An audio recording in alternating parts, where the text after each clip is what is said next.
Team Topologies est un sujet important pour quiconque s'intéresse à construire la meilleure organisation possible pour ses équipes, tout en conservant des valeurs comme l'autonomie, l'auto-organisation et leur responsabilité. Ce sera le cœur même du sujet du jour avec Julien et Emilie.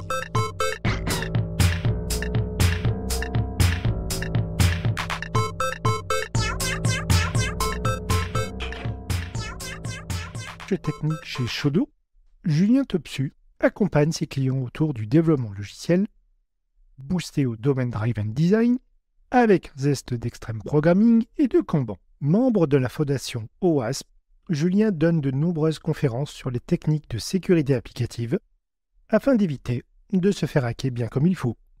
Néanmoins, il ne viendra pas nous parler de tout ceci, mais d'une loi issue d'un génial mathématicien britannique de ces 40 dernières années, John Horton Conway. Joueur passionné de jeux, comme notre cher William de ce podcast. D'ailleurs, nous laisserons dans les commentaires à la fin de l'épisode quelques références intéressantes à l'histoire de John Conway et de ses théories des jeux combinatoires et du jeu de la vie dont il est l'inventeur. La parole est donc donnée à Julien pour nous parler d'une certaine loi de Conway, mais appliquée à notre quotidien.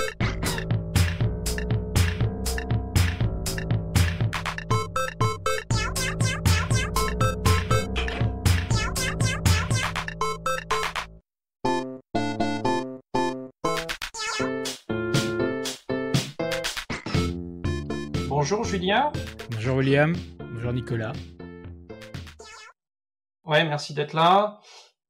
Donc, pour parler de Team Topology, qu'est-ce que c'est Est-ce qu'on pourrait trouver une traduction en français de ce titre? Topologie d'équipe. Ah, waouh. Je pense que oui, topologie d'équipe, ça peut, ça peut être une traduction, une première traduction, parce que effectivement, Team Topologies, en fait, c'est donc pour resituer, Matthew Skelton et Manuel Pais, qui ont, à partir de leurs travaux, ont déterminé qu'il y avait 4 topologies d'équipes utiles dans les organisations. Et c'est pour ça que ça s'appelle Team Topologies. Cependant, c'est un peu réducteur parce que ça parle plus que juste des topologies d'équipes. Les concepts principaux, c'est la charge cognitive. La charge cognitive des équipes, et je pense que ça, on va rentrer dans le détail de ce que ça veut dire après. Et puis le dynamic reteaming, en fait, c'est le fait que les organisations, c'est un pattern d'organisation dynamique, et qui, pour moi, est là où il y a le plus d'intérêt, l'un des endroits où il y a le plus d'intérêt de cette méthode, de Team Topologies, quoi. Donc ce serait, je t'avoue que là, j'aurais pas une meilleure idée de comment appeler ça, mais en gros, voilà, c'est un peu ça. Et le tout organisé autour du flot de création de valeur, quoi. Ouais. Et par rapport à, par exemple, des organigrammes que l'on retrouve dans les entreprises, c'est quoi? C'est très différent quand même? Ouais, c'est assez différent parce que un organigramme d'entreprise te donne la structure administrative de l'entreprise, avec l'organisation en termes de à qui tu reportes. Ça, c'est un organigramme généralement. C'est très, on va dire, c'est presque militaire, quoi. C'est vraiment ça la formation principale à laquelle on va répondre. On peut avoir aussi une première information de quels sont un peu les domaines sur lesquels travaillent les équipes, même si des fois c'est pas forcément orienté domaine, mais on va potentiellement avoir ce genre de regroupement. Mais la grosse différence avec Team Topologies, par exemple, c'est qu'on va modéliser les canaux de communication entre les équipes et les types de relations de communication qu'il y a entre ces équipes-là, et comment ensemble elles créent de la valeur. C'est assez difficile de voir dans un organigramme comment des ensembles créent de la valeur ensemble, notamment aussi parce que on peut avoir aussi un organigramme, comme je le dis, c'est très hiérarchique. Il y a des entreprises dont la structure est matricielle, où on va avoir des responsables produits qui sont pas dans la hiérarchie des équipes, mais qui drivent en fait toute la création de valeur et qui vont driver d'une certaine manière normalement comment les équipes devraient communiquer ensemble. Et ça, c'est quelque chose généralement qu'on ne voit pas dans les organigrammes classiques. Ouais, on est plus sur quelque chose qui ressemblerait à un flux de valeur, en fait, une cartographie de flux de valeur, comme on peut retrouver dans du Lean. Ouais, avec des value stream mapping, mais appliqué aux équipes. C'est plutôt orienté sur les équipes. Donc c'est pas non plus comme le domain driven design ou avec un event storming où on va voir exactement comment le flux est créé, mais là c'est plus quelle équipe, quelle est la responsabilité de chacune des équipes. Est-ce que ce sont des équipes qui vont créer de la valeur business direct pour les utilisateurs externes, ou on est sur des équipes qui sont là pour amener de la valeur à d'autres équipes en interne pour les supporter dans leur création de valeur, etc. etc. C'est plutôt ça, et comment elles vont collaborer ensemble aussi. Ouais. Je sais pas si tu as déjà retrouvé dans certaines entreprises, parfois on a une jolie cartographie des flux, mais qui sont souvent justement dérivés des systèmes en fait eux-mêmes et pas nécessairement des équipes. Est-ce que tu as déjà retrouvé ça? Est-ce que tu verrais un peu des rapprochements ou des différences? Alors oui, il y a je pense que les value stream mapping, c'est un peu ça, si je dis pas de bêtises. On peut avoir ce genre de choses à partir de. Enfin, généralement, ce genre de truc est comment dire, est designé par les architectes.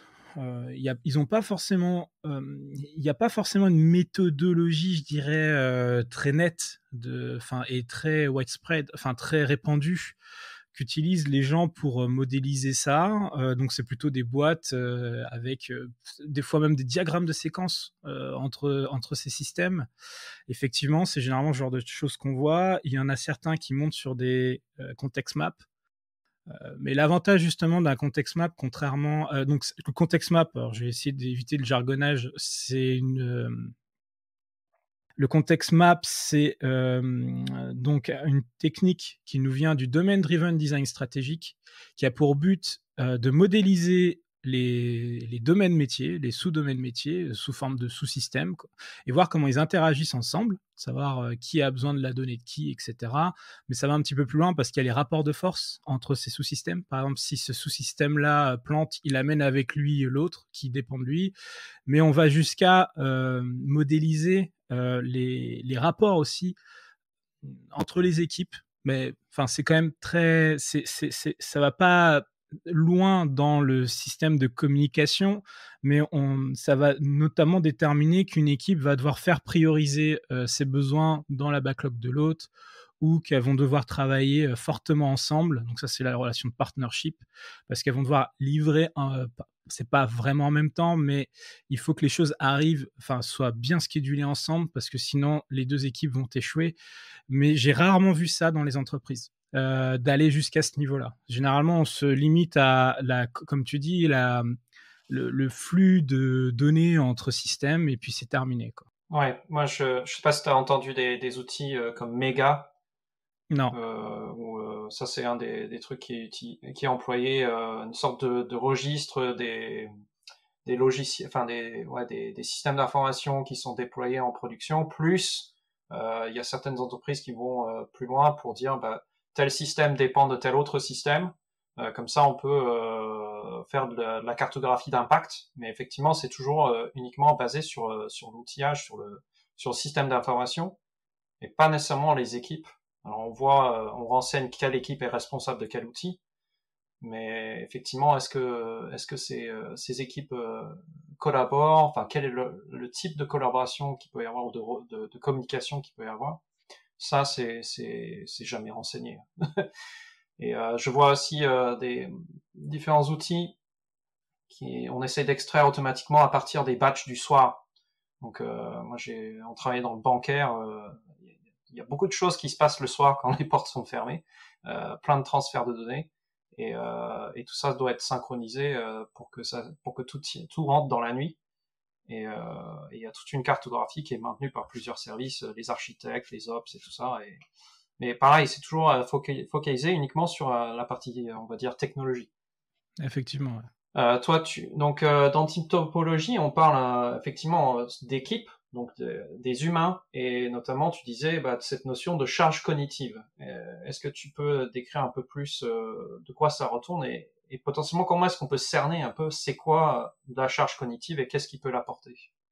Alors, comment rentrer, dans ce sujet? Alors effectivement, pour moi, l'une des nouveautés, qu'apporte Team Topology, c'est de dire que, heu, les équipes, enfin, en tout cas, les systèmes dont les équipes ont la charge doivent être sizés de telle manière à ce qu'ils respectent, une charge cognitive qui permet aux équipes, de gérer, enfin, la création de ces systèmes, la maintenance de ces systèmes, le déploiement, et cetera, enfin tout le cycle de vie de systèmes.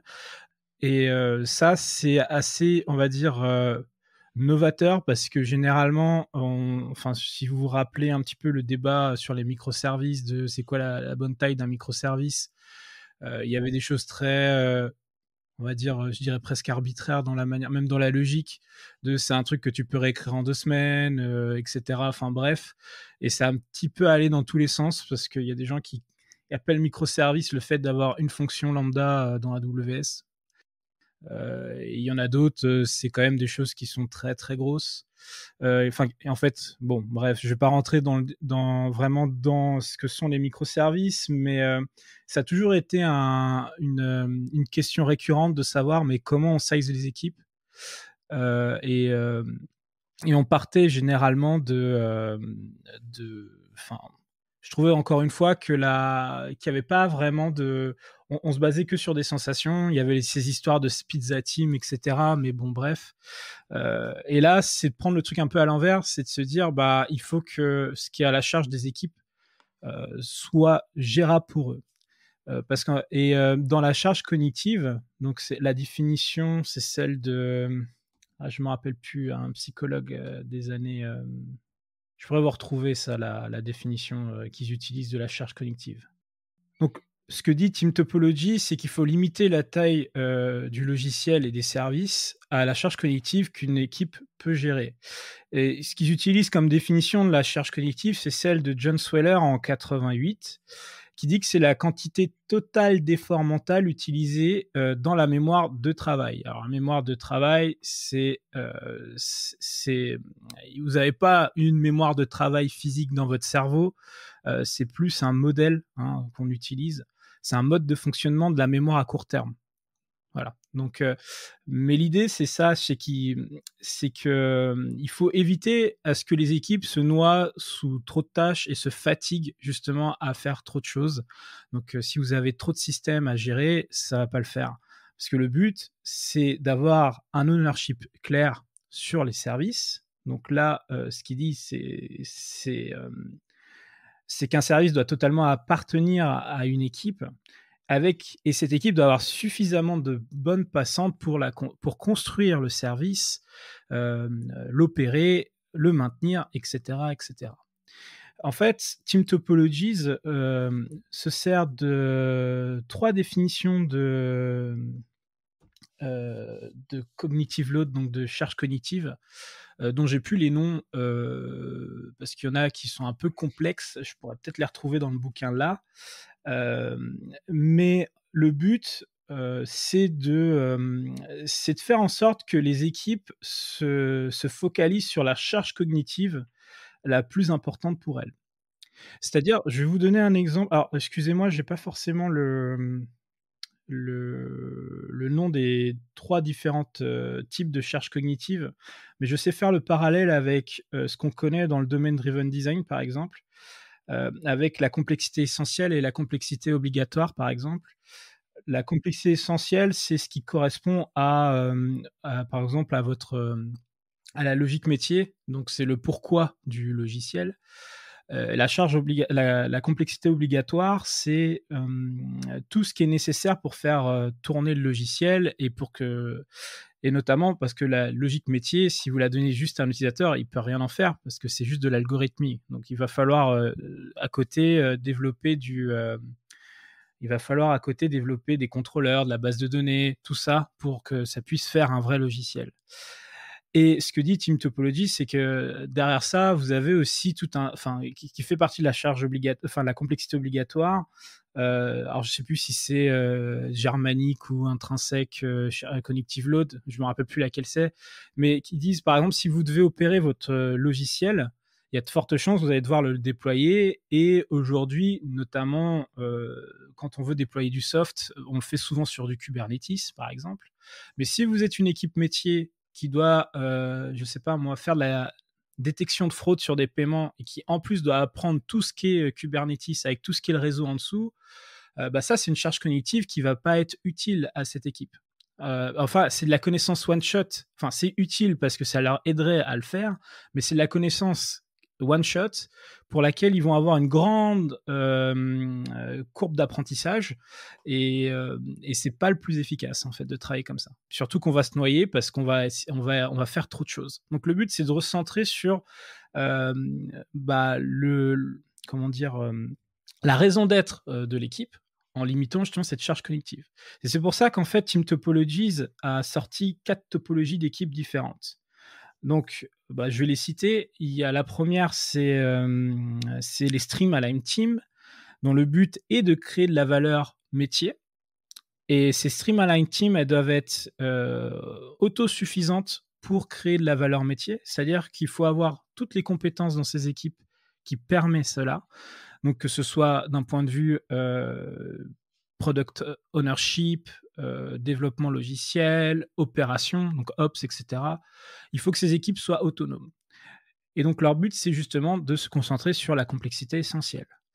Et notamment pour toutes les autres charges cognitives qui vont, pour elles, être, pas forcément de la valeur directe sur la création de métiers, mais plutôt de la valeur de support, comme opérer un cluster Kubernetes. Il va falloir que ce soit des équipes comme des équipes plateformes qui fournissent ce genre de service aux équipes Stream-Align. Là, le but, c'est encore une fois, c'est de concentrer une équipe sur une charge cognitive spéciale. Donc là, les équipes plateformes, leur but, c'est de servir les autres équipes en leur fournissant des services. Donc notamment, le service, là, on pourrait imaginer qu'ils ont mis en place, je sais pas moi, du Terraform pour popper un cluster cube, ou bien des éléments de CI/CD pour pouvoir déployer dans le cluster cube sans que ce soit quelque chose, en limitant la charge cognitive des équipes Stream-Align. Et puis il y a d'autres topologies d'équipes, notamment les enabling teams. Le but des enabling teams, c'est d'aider en fait les autres équipes à tacler un petit peu les courbes d'apprentissage qu'elles devraient avoir pour mener le mieux possible en fait leurs objectifs. Par exemple, imaginez que on a une équipe Stream Align Team, donc une équipe métier, moi je les appelle plutôt comme ça, orientée contexte métier, qui doit apprendre ce que sont les microservices, par exemple. Et donc une équipe Enabling Team, ça va être une équipe de personnes qui va travailler en collaboration avec elles pour leur apprendre en fait ce que sont les microservices, peut-être faire du coaching embarqué, notamment si vous avez déjà travaillé avec des coachs, par exemple des coachs agiles ou des coachs techniques craft. Ce sont des personnes qui iraient bien dans une enabling team. Ils n'ont pas vocation à rester dans l'équipe, ils sont là pour aider l'équipe à monter en compétence sur quelque chose qui va les accélérer par la suite. Et ça, c'est le but d'une enabling team. Et pour finir, il y a les complicated subsystems. Et ça, c'est assez particulier. Ça pourrait ressembler à des équipes components, mais pas réellement. En fait, contrairement aux autres équipes, ça va être souvent un composant logiciel ou un composant du système qui va requérir une expertise très pointue et très spécifique. Par exemple, vous êtes vous développez une application e-commerce. Dans un domaine e-commerce, vous allez avoir les gens qui vont gérer le catalogue, il y a les gens qui vont gérer le panier, etc., le paiement, mais on pourrait vouloir aussi faire la détection de fraude sur les paiements. notamment, et la détection de fraude, vous allez peut-être devoir avoir besoin de profils très spéciaux, enfin pas spéciaux, mais des profils spécifiques, comme par exemple des docteurs, hein, qui vont avoir voilà, tout ce qu'il faut en fait en termes de connaissances pour avoir enfin, comment dire, pour implémenter ou mettre en pratique voilà, des algorithmes très spécifiques sur la détection de fraude. Et c'est pas forcément des profils que vous allez vouloir ou qui ont du sens à exister dans toutes les autres équipes. Et ça, c'est ce qu'on appelle les complicated subsystems. Voilà. Ouais. Et donc tout ça, c'est quelque part, l'idée, c'est de voir un peu comment est-ce que je conçois l'organisation au sens large, ma DSI au sens large, mais aussi peut-être d'autres parties de mon organisation, en ces différentes équipes.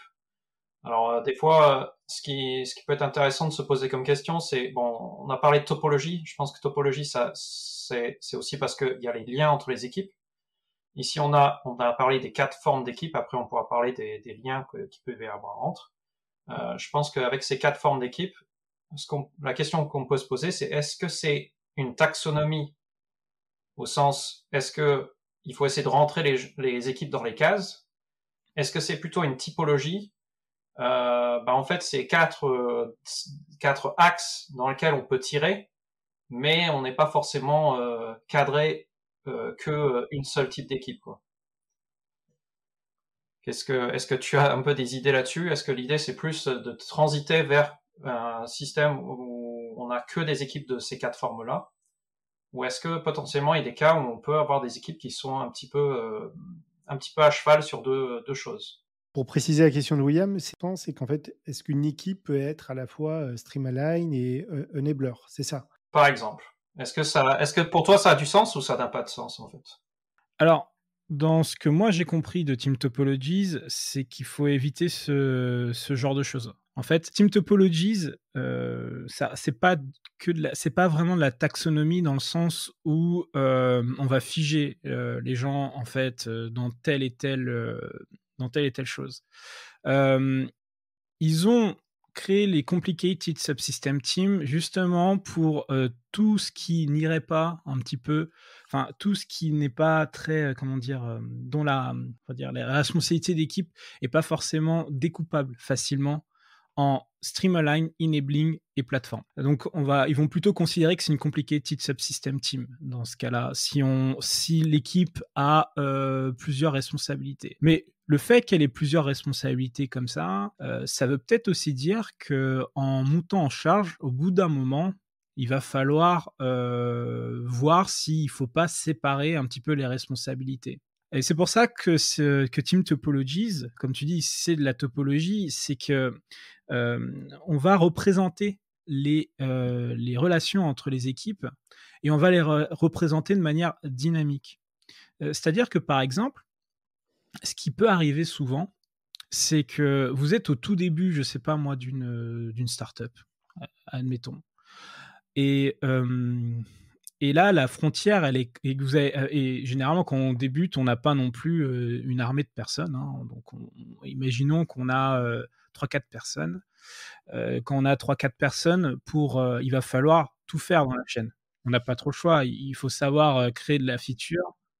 Donc, par exemple, dans une startup, au début, on a un nombre limité de personnes, on peut avoir 3-4 personnes, et ces gens-là vont devoir travailler sur toute la chaîne du logiciel, définir la user story, développer le soft et le déployer en production.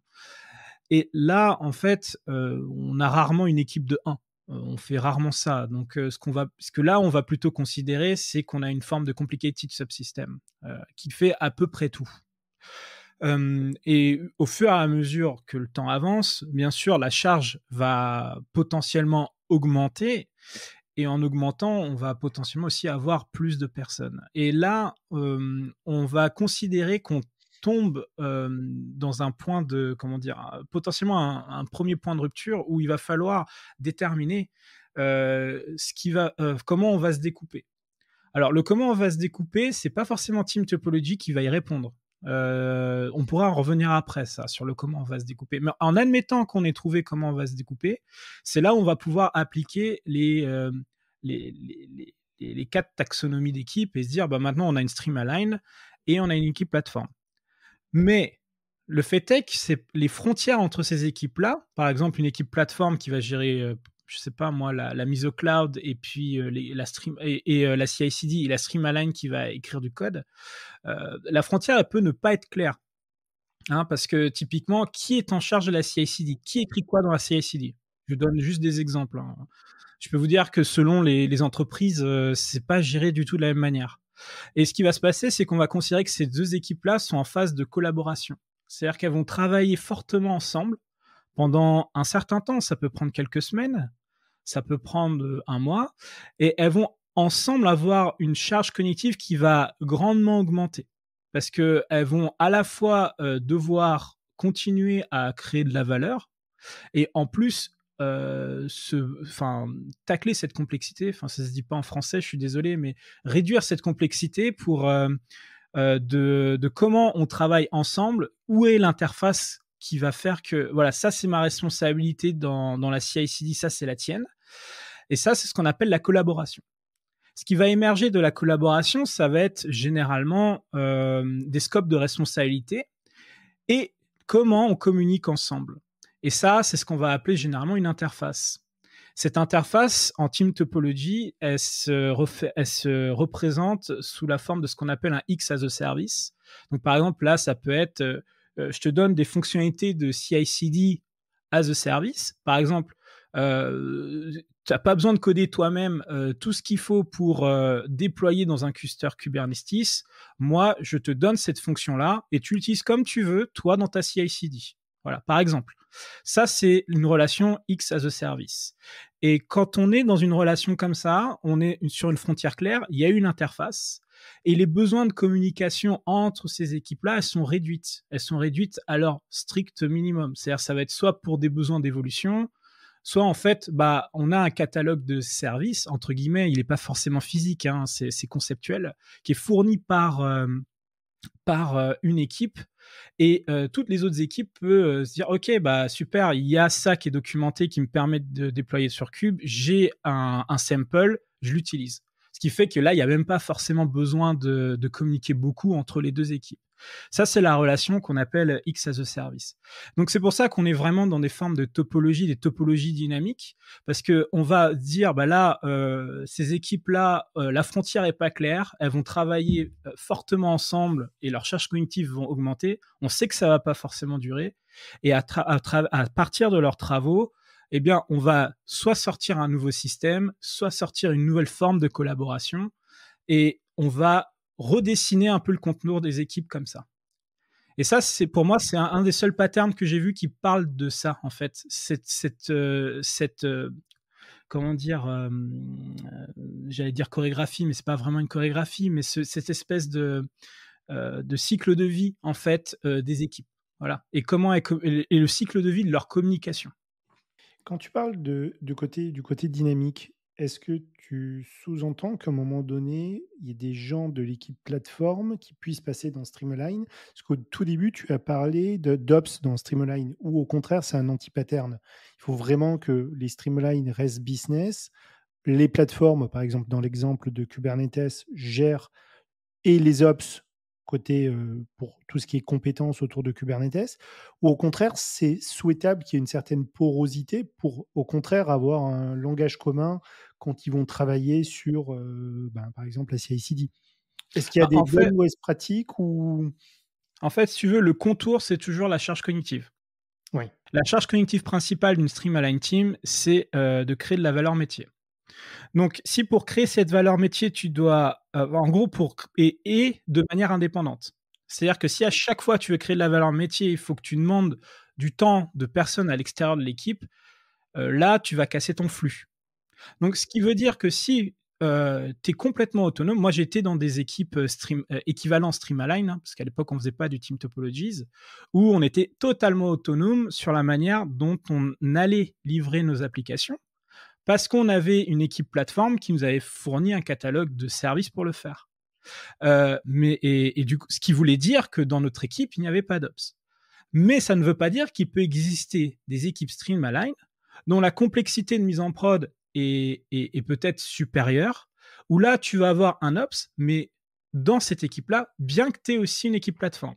Mais le but de cet ops-là, c'est d'aider l'équipe à réaliser son flux de création de valeur. Donc, c'est pas un ops plateforme qui va notamment travailler sur les internes de Kubernetes, par exemple. Ça peut être un ops pour l'équipe Streamline qui va écrire toute la complexité de, je sais pas moi, d'un déploiement de Kubernetes, par exemple. Voilà. Ouais, d'un GitLab CI, etc. Mais c'est pas lui qui va forcément terraformer les subnets dans ton Azure ou dans ton. C'est exactement ce à quoi je pensais. Et est-ce que tu as des conseils? Alors, je sais pas comment l'expliquer, mais on a toujours le problème où on rencontre des gens qui ont un ego sans fin et qui veulent toujours tout réécrire. Parce que typiquement, c'est le problème de ce genre d'équipe où, en fait, les gens vont vouloir d'eux-mêmes vouloir tout refaire parce que, en fait, ce qui est fourni par l'autre équipe, ça leur convient pas et c'est souvent des problèmes, je sais pas comment se dire, mais d'ego. Et effectivement, est-ce qu'il y a une manière d'adresser ce genre de problème avec Team Topology ou pas? Alors, l'ego, tu vas pas l'adresser avec Team Topology.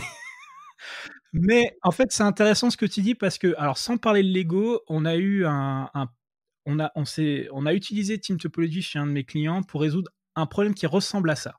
Alors, pas que pour ça, parce qu'il y en avait plein d'autres des problèmes, mais un problème qui ressemble à ça. Donc, on était dans une structure où il y avait à peu près 15 équipes entre Montréal et Singapour avec des équipes en France. Et il s'était rendu compte, en termes de management, parce qu'il laissait beaucoup d'autonomie aux équipes, que certaines équipes passaient leur temps à développer des choses en parallèle qui étaient analogues. Et ils se sont dit, mince, en fait, il y a des gros problèmes de communication, les gens sont pas au courant, et ils sont montés de plus en plus dans un schéma où ils essayaient de synchroniser tout le monde pour que tout le monde communique, et quand tu es à 15 équipes, ça ne marche pas en réalité. Et synchroniser les gens, la synchronisation est un moyen qui n'est pas adapté à tout. Le but, c'est plutôt que, en fait, le problème qu'on a vu, c'était que les responsabilités n'étaient pas claires. C'était pas vraiment un problème de communication, c'était que les responsabilités n'étaient pas claires. Parce que quand tu as deux équipes qui te produisent le même produit, tu vois, conceptuel, par exemple, on avait deux équipes. En fait, donc là, c'était une entreprise qui faisait. Enfin, en gros, c'était une entité d'une entreprise qui aidait le reste de la boîte à passer au cloud. Et il y avait deux équipes qui avaient créé leur propre manière de faire du Kubernetes as a service. Donc c'est problématique ça. Quand tu es dans la même entité, ça va pas trop. Et ce qui s'est avéré, c'est que c'était pas clair pour les gens quelles étaient leurs responsabilités et qui étaient leurs clients internes. Enfin, qui étaient leurs stakeholders et qui étaient leurs utilisateurs. Et on avait même des gens qui étaient dans les équipes plutôt plateformes, donc qui géraient les internes d'Azure, qui voulaient trop en fait adresser les besoins des utilisateurs finaux. Et ça partait un petit peu dans tous les sens. Et Team Topology justement est là pour dire voilà, cette équipe-là est là pour servir telle équipe ou servir tel utilisateur. Les Streamline Teams, elles sont là pour servir les utilisateurs externes, enfin les utilisateurs qui ne sont pas des équipes dans l'entreprise, quoi. Elles sont là pour créer la valeur directe de ton produit, enfin de ton voilà. Les plateformes, elles sont là pour supporter les équipes Streamline dans leur création de valeur, donc en leur fournissant des services si ces équipes Streamline allaient dans la charge cognitive de terraformer tout un cloud en infrastructure as code, ce serait beaucoup trop gros pour elles, par exemple. Donc, ça a aidé à faire en sorte que dire, toi, ton scope de responsabilité, c'est ça. En gros, ta charge cognitive, elle est plutôt de cette catégorie-là, et tes utilisateurs, tes stakeholders, c'est ça, c'est eux. Et ça a permis justement d'éviter ces phénomènes où tu as des équipes qui redéveloppent les choses d'autres. Et ce qui permet aussi de se dire, par exemple, ça je le vois très souvent, même dans des plus petites structures, où on a souvent des équipes orientées domaine qui, pour un besoin spécifique, par exemple, moi je ne sais pas, voilà, elles ont besoin de mettre en place un Elasticsearch. Et elles vont elles-mêmes monter en compétence sur ce qu'est de faire de l'Elasticsearch et comment déployer un cluster Elasticsearch alors que tu as des équipes plateformes. Et là, en fait, ce qu'on peut expliquer dans un truc comme Team Topology, c'est votre mission principale, c'est de créer de la valeur utilisateur. Donc, voyez bien que votre connaissance que vous allez emmagasiner là sur l'opération d'un cluster élastique, c'est de la connaissance one shot pour vous, et ça va être lourd à maintenir, parce que s'il faut gérer le disaster recovery, tout ça, enfin, vous n'êtes pas sizé pour ça, quoi. Et ça permet de dire, la frontière, en fait, quelque part, elle est là. Ça, c'est pas nécessaire. Enfin, c'est pas que c'est nécessaire pour que vous créez de la valeur, mais ce n'est pas de la logique métier. Donc, ce qui va se passer, par exemple, moi, c'est un cas que j'ai connu là, c'est qu'on va commencer à passer en phase de collaboration, tu vois, avec les équipes plateformes, parce que dans les équipes Streamline, tu pourrais même avoir des ops. Hein. Mais le but, c'est de dire comment on gère ça, parce que les équipes plateformes, elles ont tout l'outillage qui te permet de monitorer les codes, enfin les outils un peu sur étagère de l'entreprise, et les déployer, et puis etc. Enfin les maintenir, et avec tout le disaster recovery. Et où est-ce qu'on met la limite, en fait? Voilà. Ça, c'est la phase de collaboration. Après, pour revenir à Lego, non, c'est pas Team Topologies qui va aider, hein, parce que malgré ça, si les gens ils veulent quand même faire ça, si les gens ils veulent quand même aller vouloir pousser pour faire dans leur coin de l'infrastructure, alors que c'est pas ce qu'ils leur a demandé, ils vont le faire quand même, tu vois. Ouais, je pense que donc Team Topology, et puis aussi on parlait des hiérarchies d'organisation. Ce qu'il faut se garder en tête, c'est aussi que ça, c'est des patterns de structure formelle, et qu'il y a aussi tout le côté informel qu'il ne faut pas oublier dans la réflexion. Donc, par exemple, s'il y a une équipe, une startup qui commence à grossir, tant mieux pour elle. Mais du coup, qui se rend compte que, je sais pas, des années plus tard, elle est tellement grosse qu'effectivement, il y a deux équipes qui développent la même chose en même temps. C'est quoi les passerelles de communication informelles aussi entre ces différentes équipes. Et je pense que je trouve que Team Topology, c'est hyper intéressant en complément d'un organigramme classique qu'on connaît bien. Mais il faut pas se dire que c'est toute l'entreprise, elle peut pas être décrite uniquement par ces deux éléments-là. Ah mais totalement. Totalement, parce qu'en fait, comme tu le dis, c'est pas parce qu'on a dessiné, et même c'est pas parce que Team Topologies a dessiné des manières dont les équipes doivent interagir que ça va limiter la communication interpersonnelle. Et alors là, et ça va avoir un impact sur le système en réalité. Parce qu'on va revenir du coup à la loi de Conway.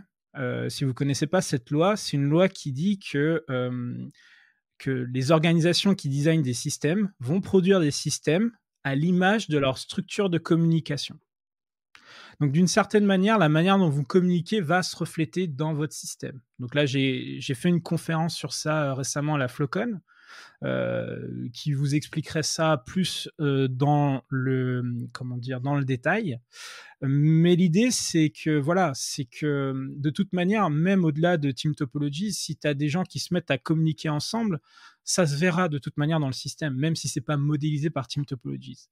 Et ça, d'ailleurs, c'est un piège, je trouve, notamment pour les gens qui commencent à faire du Team Topologies. Parce que moi, quand on m'a demandé la première fois,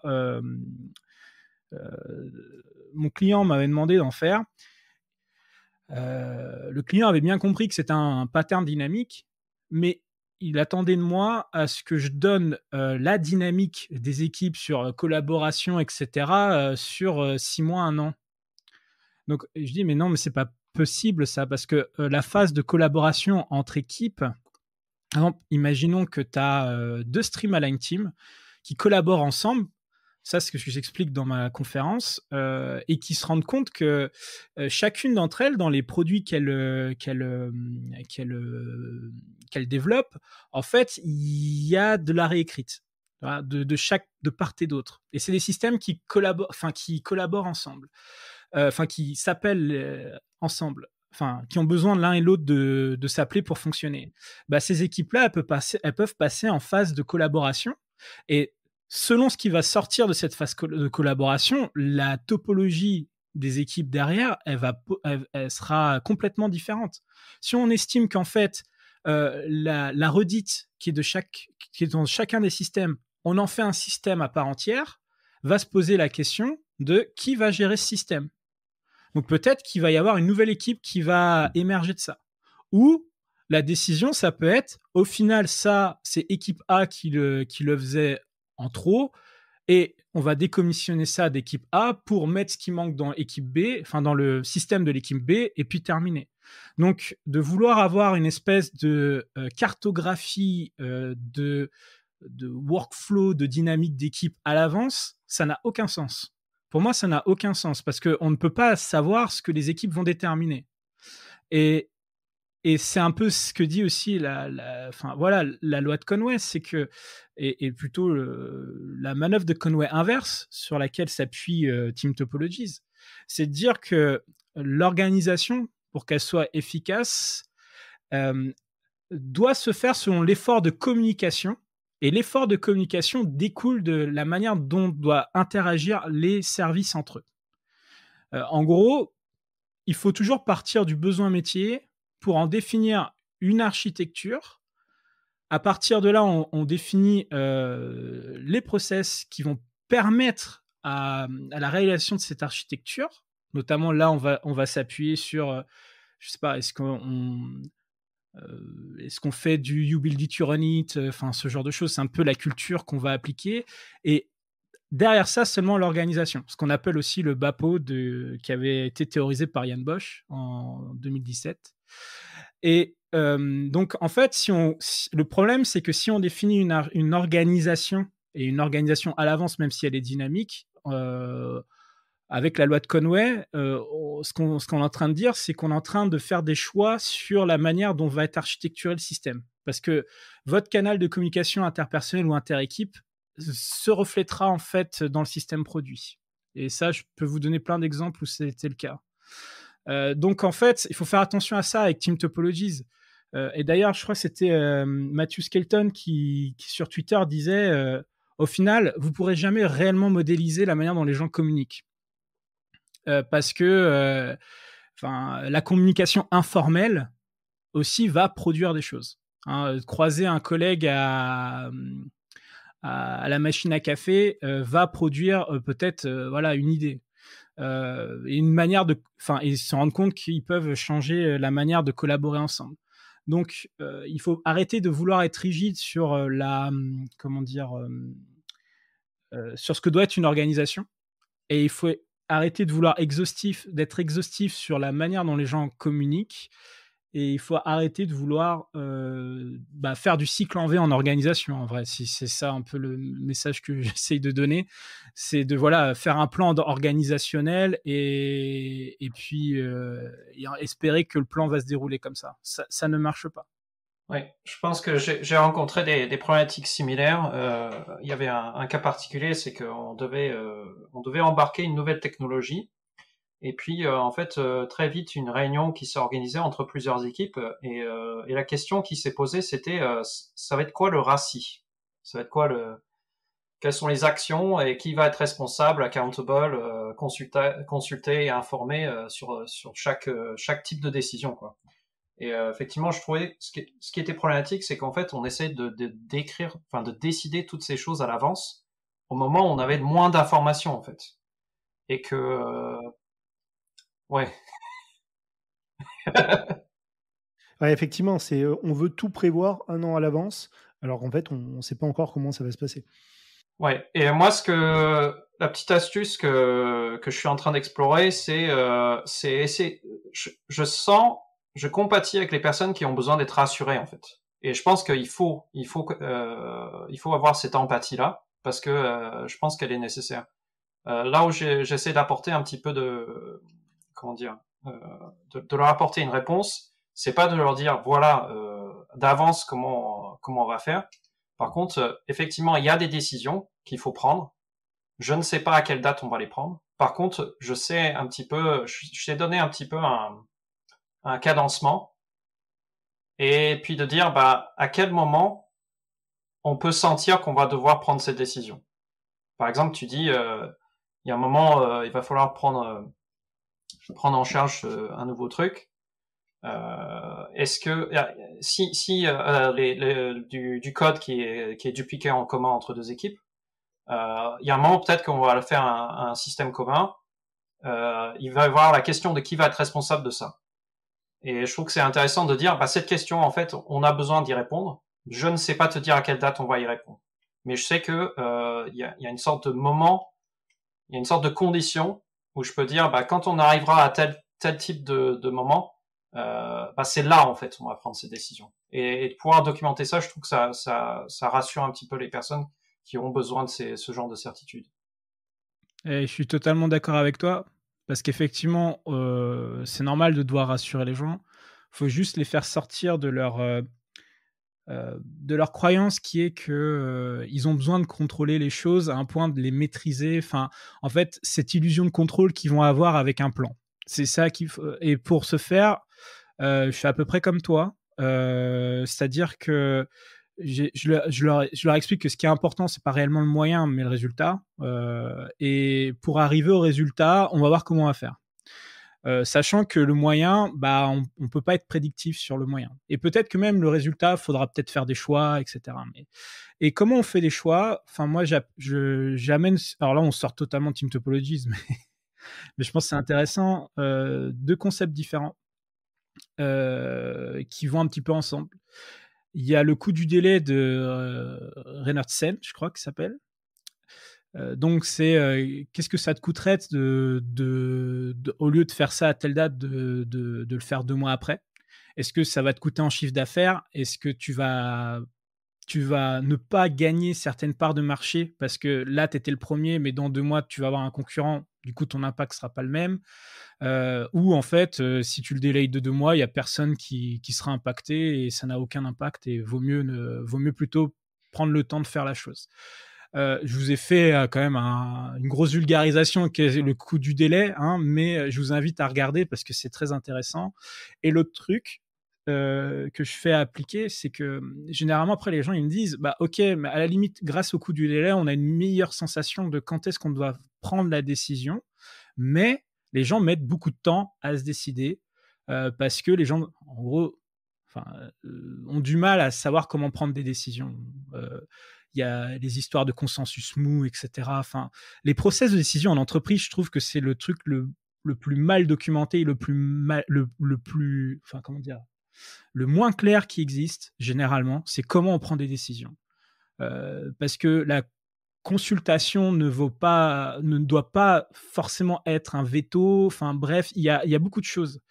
Et ce que généralement moi je dis aux stakeholders, c'est faites un moment, quand vous avez le coût du délai, vous faites comme Toyota. C'est-à-dire que j'avais lu un article où ils expliquaient que, alors je vous parle pas du Toyota Production System des années 50, mais c'était quelque chose de beaucoup plus récent, où ils expliquaient qu'en fait, ils ne planifiaient plus quand est-ce que on allait livrer les choses, dans le sens, ok, à telle date, il y a le truc en prod. Ce qu'ils planifiaient et ce qu'ils considéraient comme étant plus stratégique, c'était de planifier les décisions. Ce qu'ils disaient, c'est qu'à telle date, il faut que la décision soit prise. Et quand on dit qu'à telle date, la décision soit prise, il faut qu'une décision soit prise, quelle que soit la décision. C'est-à-dire que même si on est ok, on a encore des edge cases qu'on ne sait pas faire, non mais tant pis. Du moment qu'il y a des gens qui ont réussi à sortir une décision, une première solution, il faut y aller. Parce qu'il ne faut pas oublier qu'on est sur un métier où la complexité n'est pas forcément très prédictive et que même les choix qu'on fait, il n'y a que la production qui va en fait valider nos hypothèses. Parce que même quand on prend des décisions, ce sont des hypothèses en réalité qu'on prend. Donc, c'est très important de faire ça pour moi. C'est plutôt voilà, d'avoir cette mentalité où je planifie une décision. Et s'il n'y a pas tout le monde d'accord, bah, c'est pas grave. Il y a une décision qui sera prise à ce moment-là. Et c'est le plus important au final. Parce que sinon, on perd trop de temps, sachant qu'il n'y a que l'expérimentation qui va permettre en fait de réellement construire la meilleure solution en réalité. Donc, il faut avoir il faut pas tomber dans l'immobilisme. C'est ça, décisionnaire, etc. Et je trouve que ça, en fait, quand tu commences à dire ça à des stakeholders, qu'à telle date une décision sera prise, au final, ça les rassure parce qu'ils se disent. Alors, bien sûr, il y en a qui vont dire ouais, mais il faut que tout le monde soit d'accord, machin. Bon, ça se gère différemment, mais je pense que vous voyez l'idée. Oui, oui. Ah, je rêverais d'être dans ce monde-là, effectivement. Mais je pense qu'il y a aussi cette notion d'incertitude avec laquelle effectivement, les processus de décision, on réfléchit pas assez à comment prendre une décision. Il y a effectivement le consensus qui est souvent très utilisé. Il y a aussi le dot voting qui est extrêmement mis en avant. Mais c'est pas pour dire que c'est des mauvaises façons de prendre des décisions. Disons que c'est pas les seuls en fait. Il y a tout un autre monde. Là-dessus, je trouve que Cynefin aide pas mal. Donc le framework Cynefin, CYNEFIN de Dave Snowden, qui tend à dire, essayez de faire sens du contexte, du niveau d'incertitude que vous avez pour décider comment vous allez décider en fait. Et justement, est-ce qu'on aura tous les éléments? Tu dis que c'est souvent par l'expérimentation. Moi, je trouve que parfois, une méthode de décision qui est sous-utilisée, c'est justement l'expérimentation, mais de plusieurs pistes en parallèle. Exactement, oui. Et on peut se dire, ok, à telle date, il nous faut avoir pris la décision finale, mais c'est en amont. Est-ce qu'on peut pas faire des petites touches, mettre quelques euros sur telle ou telle piste pour voir ce qui se dégage et nous donner un peu d'apprentissage avant, quoi. C'était l'une des volontés de l'A/B testing, hein, sauf que je trouve que c'est très mal utilisé, mais c'était la volonté, c'était l'une des volontés. Et je pense que ce qu'on oublie aussi, c'est que de déterminer comment on va décider, c'est un investissement en soi. Et c'est des investissements généralement qu'on ne veut pas payer. On préfère avoir une décision qui va nous donner un plan et on y va, qui in fine en fait va nous embarquer dans des coûts qui peuvent être supérieurs et ne pas arriver à résoudre en fait, à répondre aux besoins. Donc il faut effectivement. Après là on s'écarte pas mal de Team Topologies. Je voulais juste préciser un petit truc. De notre côté, effectivement, on a essayé de mettre en place beaucoup d'architecture design record pour tout ce qui est prise de décision, tout ce qui est approche ADR, effectivement pour rassurer. Et c'est vraiment génial ce que vous dites, parce qu'effectivement, c'est des choses qu'on essaie de pousser, que j'avais entendu dire dans des émissions précédentes, mais là où souvent, malheureusement, on se fait rattraper par la police, c'est le côté financier. C'est où à la fin, OK, il faut prendre des décisions, mais on nous dit il faut budgéter, il faut prévoir, donc combien ça va coûter, quand on va livrer.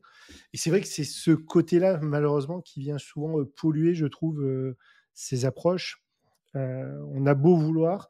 Alors, l'ADR, c'est super intéressant parce que ça permet vraiment de dire pourquoi on a pris cette décision à telle époque et dans tel contexte. Sans blâmer les gens, parce que finalement le contexte fait beaucoup au choix qui a été pris à ce moment-là. Mais pour autant, effectivement, ça rassure, et ça, c'est la chose qui est le mieux aujourd'hui, en tout cas qu'on ait trouvé de notre côté. Et d'ailleurs, ça va me permettre de revenir sur le sujet principal, parce que, comme tu dis, ouais, on nous demande souvent combien ça va coûter. En fait, quand les gens nous demandent ça, c'est qu'ils cherchent une forme d'arbitrage et de priorisation. Et souvent, on ne priorise que par les coûts et pas par la valeur. Parce que quand on te demande combien ça va coûter, c'est que généralement, on cherche plus la priorisation par les coûts que par la valeur. La priorisation par la valeur, elle est pour moi plus importante. Parce que déjà, il y a une décorrélation entre le coût et la valeur que ça apporte à l'entreprise. Et c'est aussi parce que généralement, on a une vision peu claire enfin, des fois, il y a des visions peu claires sur la stratégie business de l'entreprise. Et quand tu n'as pas une vision claire de la stratégie business, c'est difficile de prioriser. Alors, c'est pas nécessaire et suffisant, hein, je dis pas le contraire, hein, c'est beaucoup plus complexe que ça. Mais souvent, moi, ce que je peux noter, c'est que on ne sait pas où on va d'un point de vue business. Et donc, on essaye de tout faire. Et c'est pour ça qu'après, la seule variable qui existe, c'est le coût. Quand tu veux tout faire, c'est le coût. Et j'ai tendance même à dire aux gens, si vous priorisez par les coûts les moins chers, et ben vous faites du low cost.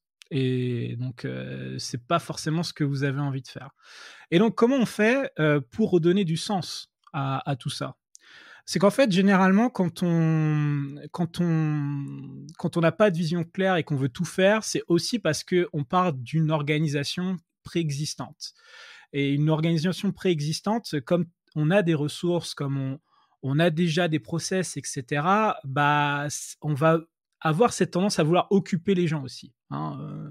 Et ça, c'est pas terrible, en fait, pour le business. Hein. D'ailleurs, on pourra enfin, si on a le temps, on pourra parler de pourquoi on arrive généralement à des organisations qui occupent les gens avec la loi de Parkinson, et ça a un effet du coup qui est pervers, parce qu'au final, à cause de ça, on priorise par les coûts. Donc, ce qui veut dire, c'est pour ça que la manœuvre de Conway inverse vise à limiter ce genre de problématiques en disant, bah, partez d'abord de vos priorités business. Alors, les priorités business, il y a d'autres techniques qui permettent de les faire émerger. Je pense à l'OBEA, par exemple.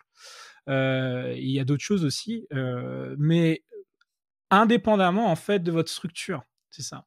Et en réfléchissant, comme on en a parlé un petit peu, au coût du délai, etc. Et une fois qu'on a ça, et qu'on a les priorités business, c'est pareil, c'est comment on fait pour y aller. Et comment on fait pour y aller, il ne faut pas penser encore tout de suite en termes de moyens humains et donc en termes de coûts.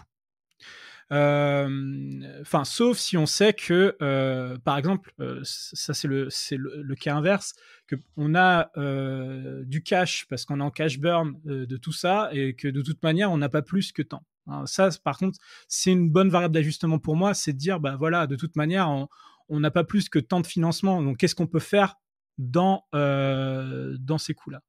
Mais au-delà de ça, en fait, à part ça, s'il n'y a vraiment pas un budget déjà préexistant et qui est limité pour des raisons moins arbitraires que juste on veut, enfin voilà, c'est pas arbitraire. Ce qui est important, ça va être de déterminer comment on répond aux besoins. Et c'est là en fait où il y a le domain driven design stratégique qui va nous aider. Et c'est à partir du domaine driven design stratégique qui, avec l'event storming et context map, va nous permettre de modéliser les systèmes et les sous-systèmes qui vont répondre aux besoins. Et après, on itère avec Team Topologies, où on se dit, bah voilà, on a tel sous-système et tel sous-système, voici leurs besoins de communication entre eux, voici, à côté, on a, le staff, comment on articule le staff selon notre connaissance du besoin métier, notre niveau de maturité vis-à-vis de l'implémentation de certaines choses et les niveaux de priorité qu'on veut mettre, parce que c'est ce que dit aussi le domaine driven design, c'est que vous n'avez pas forcément besoin en fait d'être au top partout. Hein. Faut d'abord aller sur ce qui crée le plus de valeur pour vous. Et tout ça aide en fait à la priorisation. Mais c'est pas quelque chose qui se fait forcément que upfront, c'est vraiment une philosophie de bout en bout, quoi. C'est ça que j'essaye de dire. Oui, après je pense que en combinaison aussi avec les ateliers comme l'event storming, faut aussi se dire que pareil, se défaire de cette croyance qu'on peut analyser tout à l'avance quand même. C'est-à-dire que l'event storming, je trouve que c'est pas mal parce que ça fait émerger des choses, ça fait soulever des conversations qui n'auraient pas pu se faire autrement, avec du partage de connaissances, avec des questions que la tech qui pose des questions assez intéressantes aux correspondants métiers que ces métiers n'auraient pas pensé se poser. Ça fait émerger plein d'idées, mais à l'issue, potentiellement, on peut avoir tellement d'événements, on peut pas mettre la tête partout, et on peut pas décider non plus à l'avance sans avoir essayé quelque chose un tout petit peu. Donc je trouve que parfois mettre un petit peu d'expérimentation, si on voit qu'il y a trop d'incertitudes, c'est aussi nécessaire, quoi. Mais je suis totalement d'accord avec toi. Et normalement, l'event storming, il te sert à localiser où est l'incertitude. Ouais. Parce qu'avec donc un event storming, pour ceux qui ne savent pas ce que c'est qu'on modélise, on va dire, ce qui est censé se passer, enfin notre compréhension du besoin, on va dire, avec des événements métiers qui s'enchaînent, et on va positionner potentiellement des post-it rouges là où les choses ne sont pas claires. Et c'est comme ça que visuellement, on va modéliser l'incertitude. Parce que là, on va avoir un cluster de post-it rouges qui pose plein de questions différentes. Ici, c'est incertain. Donc, moi, je suis totalement d'accord avec toi. Un event storming, c'est pas fait pour avoir une modélisation exhaustive de ce qu'on va faire. Sinon, on retombe dans le problème du cycle en V, encore d'une certaine manière, plus court, mais quand même. Et le but, c'est de modéliser notre compréhension du besoin et notre compréhension de la vision vers là où on va. Et une vision, ça reste une direction. Le chemin, c'est ce qui va être amené par l'expérimentation.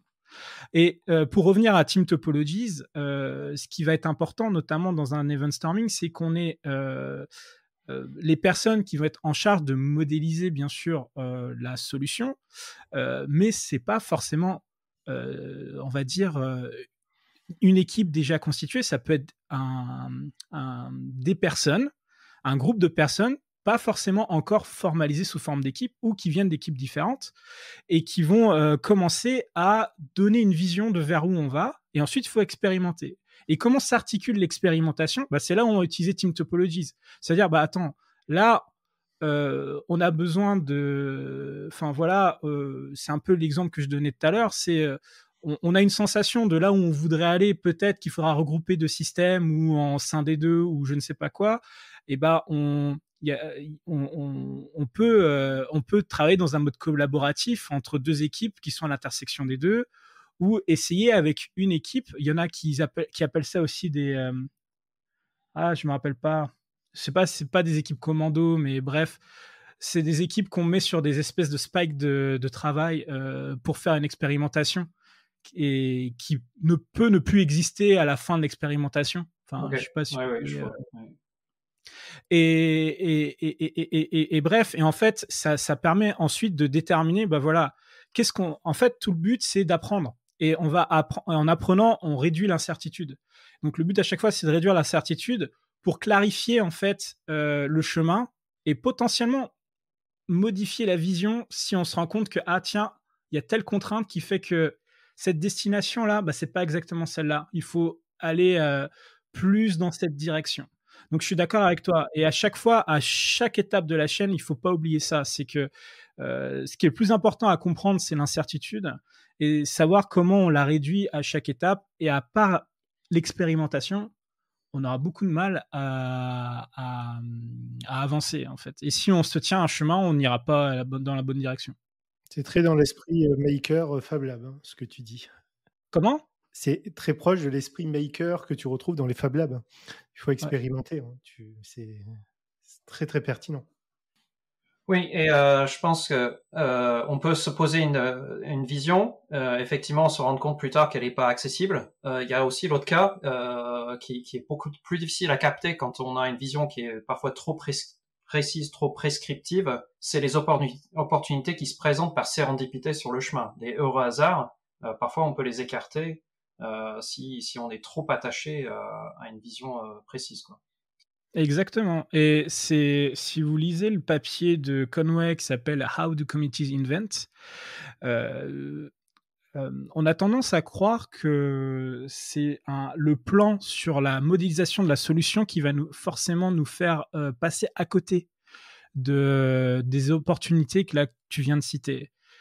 Oui, ça en fait partie, mais il y a aussi quelque chose d'autre, c'est l'organisation. C'est-à-dire que comme votre organisation va biaiser la manière dont vous allez modéliser les choses, elle va exclure toute une catégorie de solutions potentielles que ne vous permettent pas, en fait, votre organisation existante.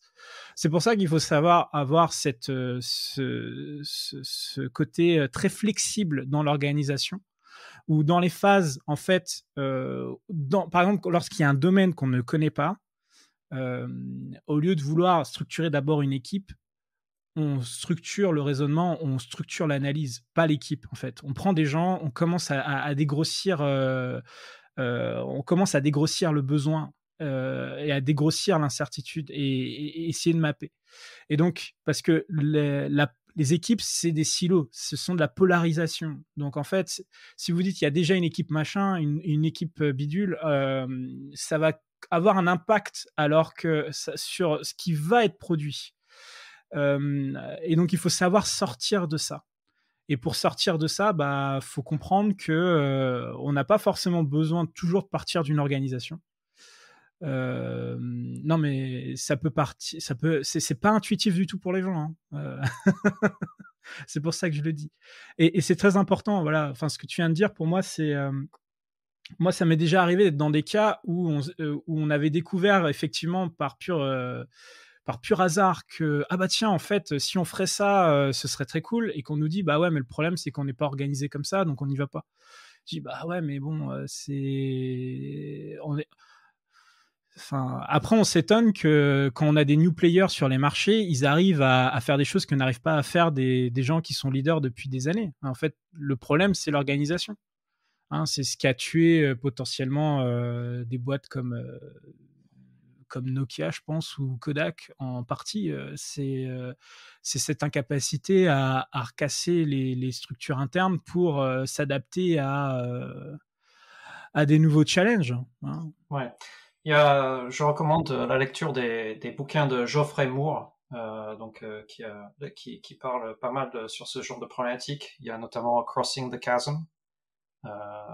Et puis il y a aussi Zone to Win, qui est vraiment adressé à ces grosses entreprises bien établies qui ont du mal à franchir le pas, qui en plus font de la R&D. Parce que Kodak, oui, ils ont fait la R&D qu'il fallait.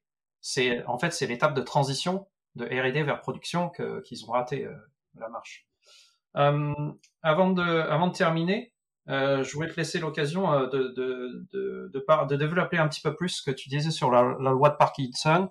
Et potentiellement, comment est-ce que de revenir aussi sur comment est-ce que cette notion de topologie qui est dynamique dans le temps peut aider à adresser ces problèmes-là. Alors c'est un gros sujet. Est-ce que je sais comment les topologies dynamiques peuvent adresser la loi de Parkinson? Enfin, les effets de la loi de Parkinson, je sais pas, mais en gros, pour vous expliquer de quoi on parle, je vais partir de la définition qu'en donne Conway, c'est qu'il explique qu'en fait, enfin, je le redis, c'est que votre manière de communiquer va se refléter dans votre logiciel. Donc, en gros, si vous avez, pour vous donner une image très rapide, vous avez un composant logiciel où il y a 2 équipes dessus qui n'ont pas les mêmes objectifs mais qui codent au même endroit. Il y a de fortes chances que ce soft-là, vous allez pouvoir le couper en 2, par exemple. Bon, il y a d'autres effets. Hein. Je vous donne des effets juste pour que vous puissiez mapper ce que ça veut dire. Et ce qu'explique Conway, c'est que il explique pourquoi les designs ont tendance à se désintégrer au fur et à mesure du temps. C'est-à-dire que la qualité du design se désintègre. En fait, il dit que les entreprises, elles ont tout un tas de règles d'organisation. Et elles ont aussi tout un tas de règles d'objectivation, de comment elles objectivent les personnes. Et les managers, quand on leur donne un objectif, généralement on leur donne un scope et une date. Enfin, ça c'est très souvent comme ça. Et ça leur met une forme de pression sur comment utiliser leurs ressources. C'est-à-dire que si on vous dit qu'il est très important en fait de faire telle chose à telle date, vous allez très naturellement utiliser toutes les ressources qui vous sont disponibles pour réaliser ce qu'on vous demande. Mais ça, c'est un effet pervers parce que y a 2 choses importantes. La première, c'est que ce qu'avait noté Conway dans les années 60, c'est que si vous demandez à 5 personnes de faire un compilateur, ils vont vous faire un compilateur en 5 phases. Si vous demandez à 3 personnes de faire un compilateur, ils vont le faire en 3 phases. Donc, en fait, le nombre de personnes va avoir une influence sur la manière dont on va construire le logiciel. L'autre chose, c'est que le travail est pas du tout linéaire, l'effort de travail. C'est pas parce que vous avez, le concept le travail de 2 personnes sur 3 mois, c'est pas le travail de 6 personnes en 1 mois. Hein, ça, il n'y a pas d'équivalence comme ça, mais pourtant, c'est des choses qui sont très ancrées dans le management. Et donc, ces croyances-là vont faire en sorte qu'on va maximiser le nombre de personnes et créer des systèmes où on va avoir des complexités de communication qui vont être, à leur maximum. C'est-à-dire que, par exemple, ce que modélisait Frédéric Brooks, qui nous a quittés, je crois, aujourd'hui ou hier d'ailleurs, c'est que, en fait, dans une équipe, quand vous avez 3 personnes, vous avez 3 canaux de communication. Quand vous en avez 11, vous n'en avez pas 11, vous en avez 55. Donc, l'effort de communication est supérieur. Et comme l'information, vous allez avoir de plus en plus de mal à la faire passer, vous allez devoir passer beaucoup de temps, en fait, à gérer la communication avec des personnes qui vont être là pour coordonner la communication. Donc, vous allez créer potentiellement des rôles supplémentaires. Et plus vous avez de gens, plus vous allez avoir besoin pour les gérer. Et ce qui se passe aussi, c'est que les managers, comme ils sont souvent objectivés sur le nombre de personnes qu'ils gèrent, ils vont avoir tendance mécaniquement à chercher à avoir de plus en plus de personnes. Donc tout ça, ça va avoir des impacts négatifs en fait sur le système qui est produit. Et ça, c'est un effet de la loi de Parkinson qui explique que en fait, toute organisation, moi je l'explique plutôt comme ça parce que c'est souvent mal compris, tend vers sa forme bureaucratique. C'est-à-dire qu'à cause de ces règles-là, vous allez avoir des gens dont on va occuper le temps au maximum pour que ça prenne tout le temps en fait qu'on leur donne. Comme on essaye en plus de maximiser le nombre de personnes à chaque fois en se disant que ça va aller plus vite, en fait on crée que de l'overhead et on arrive sur une forme totalement bureaucratique en termes de communication. Et quand vous êtes sur une forme bureaucratique de communication, les échanges entre les personnes et les prises de décision sont complexifiés parce que si vous avez des personnes dans des équipes différentes qui doivent discuter ensemble et prendre une décision ensemble et qu'elles ne se mettent pas d'accord, il va falloir escalader. Et plus vous escaladez, plus vous mettez des gens dans le process de décision qui sont loin de l'analyse du problème et qui vont devoir prendre des décisions. Donc ça va dégrader en fait quelque part la qualité de la décision en fait. C'est pas que ça va dégrader la qualité de la décision, c'est que la qualité de la décision elle peut être trop loin vis-à-vis de ce qu'on veut puisque c'est des gens qui ont une vision partielle et parcellaire du problème.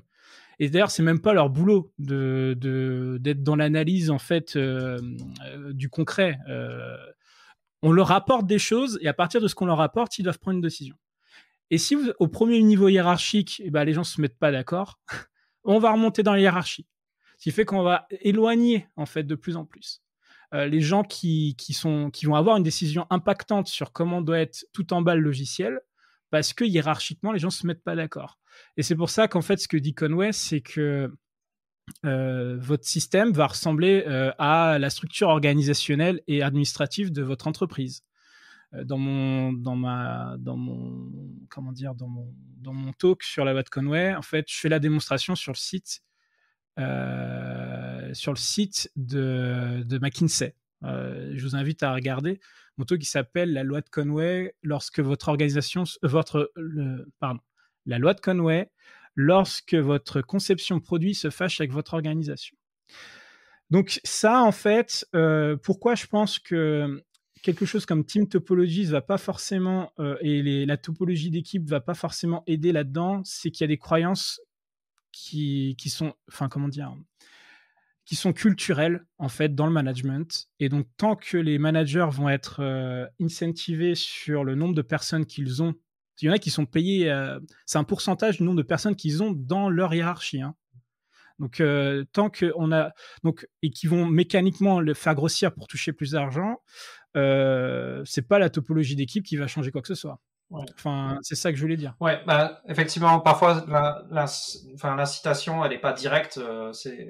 Parfois c'est des jeux de guerre de terrain quoi entre différentes équipes, différents managers qui se disent je vais pouvoir accéder à une promotion future parce que j'ai géré des projets plus gros parce qu'en fait j'avais plus de gens qui étaient dessus. Là où je pense qu'en fait la topologie d'équipe peut aider, c'est le fait de justement donner une structuration formelle qui est complémentaire en fait à la hiérarchie.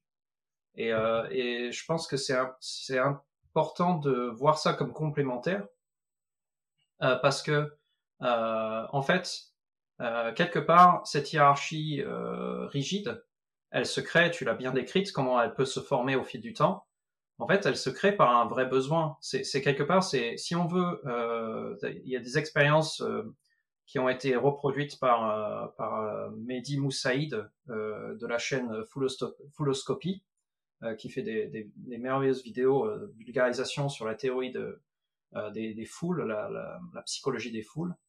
Et en fait, il voit que naturellement, dès on essaie de faire travailler un certain nombre de personnes, dès que le nombre de personnes dépasse une certaine taille, en fait, il y a une hiérarchie qui se crée naturellement. Parce qu'en fait, c'est la façon efficace de transmettre une information.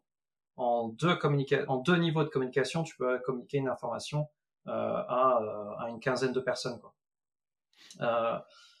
Mais par contre, et je pense qu'il y a des types de travail, de travail qui nécessitent ce genre de choses. Par contre, en fait, le problème, ça vient quand tout le travail est piloté par cette même type de structure, cette structure hiérarchique. Et c'est là où je trouve que le team topologie, ça peut aider parce que, en fait, ça donne une autre structuration qui elle est complémentaire, où les gens peuvent parler directement entre équipes. Et je pense que c'est important de voir ça comme complémentaire, justement, avec cette notion de domaine Knevin, où en fait, selon le type de travail, on ne va pas utiliser la même procédure de décision, le même type de communication. Je suis d'accord avec toi. Et là, le petit warning que je mettrais, c'est tant qu'on tombe pas dans du Spotify model. Oui. Non, mais c'est vrai. Enfin, je veux dire, c'est un risque. Enfin, c'est que, encore une fois, il faut pas être rigide sur la structure, enfin, sur le fait que la structure formelle, elle est comme ça et les gens doivent communiquer comme ça, parce que ça ne marchera pas. Et ce qu'il faut pas oublier, enfin, et encore une fois, je suis d'accord avec tout ce que tu viens de dire, et c'est l'une des raisons de l'échec du modèle de Spotify, qui n'a jamais réellement été appliqué chez Spotify d'ailleurs, c'est qu'il ne faut pas considérer la collaboration comme étant quelque chose d'inné. Et il faut toujours et c'est ça peut-être même que je pense qui n'est pas hyper adressé dans tous les bouquins qu'on a cités. Alors si peut-être dans Frédéric Brooks, Mythical Man Month, s'il en parle, mais Team Topology peut-être un petit peu moins. C'est tout ce qui va être lié au cultural change et à la comment dire, à comment tu fais cette adaptation au changement. Et là, je pense qu'il y a peut-être plus de trucs côté Kinevin, mais voilà, enfin, ce qu'il faut pas oublier, c'est que la culture des personnes va avoir un impact sur la manière dont les gens vont interagir ensemble, et d'une certaine manière, il faut travailler là-dessus, quoi. Il faut ouvrir les esprits, il faut potentiellement alors, casser les biais, c'est facile à dire, mais ça, c'est pas simple. Et c'est pas en mettant les gens en face de leurs biais que ça va changer. C'est beaucoup plus compliqué que ça. Mais en tout cas, tout le change management, il faut le prévoir. Ouais, moi je parle plus en termes. Les biais, c'est plus des heuristiques, c'est des stratégies qui marchent dans un certain contexte, mais qui marchent plus dans un autre. Et par contre, l'idée c'est de pas de casser les biais, c'est plutôt de construire les systèmes d'une manière qui n'activent pas ces biais quand il faut pas. Oui. Oui, enfin, du moment que tu n'as pas des biais généraux de I strongly believe in every cases. Exactement. Malheureusement, ça existe aussi. Enfin, mais oui. Mais je suis d'accord avec toi, hein. Merci beaucoup, Julien, d'avoir pris ce temps avec nous. C'est des discussions intéressantes et on a aussi des liens. On mettra dans les liens de l'épisode pour aller creuser plus loin. Merci Julien. Merci à vous, merci pour l'invitation. Vous avez un sujet technique à nous proposer, un invité à nous suggérer? N'hésitez pas à nous contacter directement par Twitter, @K8monkeys. Vous pouvez également nous contacter sur LinkedIn en vous rendant sur la page d'Electromonkeys. Ne soyez pas timide, n'hésitez pas à engager la conversation.